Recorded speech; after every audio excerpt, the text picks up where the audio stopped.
कल रात मैंने तुझे फिर देखा, एक अधूरा सा ख्वाब था पर गहरा।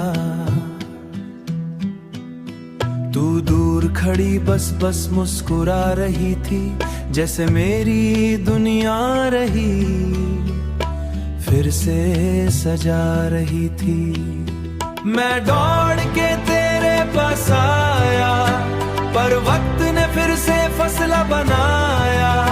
मेरे हाथ तेरे हाथ तक आए, मेरे हाथ तेरे हाथ तक आए, मगर बीच में सारे रास सो गए। तेरी आंखों में वही रोशनी थी, मेरी सांसों में वही बंदगी थी।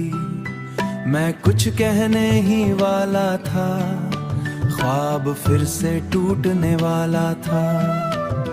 नींद से जागा तो सुबह हो चुकी थी, मेरी पलकों पे नमी सो चुकी थी। मैं समझा फिर बस एक धोखा था, पर दिल ने कहा वो सच जैसा था।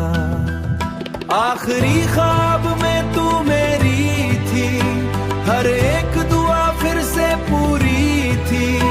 मैं हंस रहा था तू पास थी, मैं हंस रहा था तू पास थी।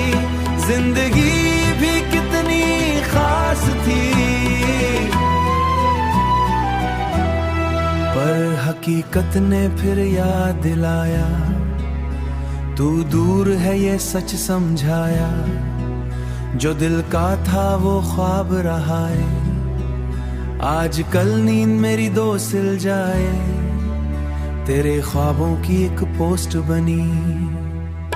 मैं रोज रात को जल्दी सोता हूँ, शायद फिर से तुझ में लेता हूँ। थोड़ा सा हंस लेता थोड़ा रो लेता हूँ, तेरी आवाज का हल्का सा नूर मेरे दिल को कर देता है मगरूर। ख्वाब में तू जब नाम लेती मेरी रूह फिर से धड़क लेती है। आखिरी ख्वाब मेरा सहारा है, वे तन्हाई का किनारा है। तू हकीकत में मेरी ना सही, पर ख्वाबों में तू सिर्फ मेरी ही से। जब तक रात मुझे सुलाती रहे, तेरी याद मुझे बुलाती रहे। हर नींद को दुआ बना दूंगा और हर ख्वाब में तुझे सजा दूंगा।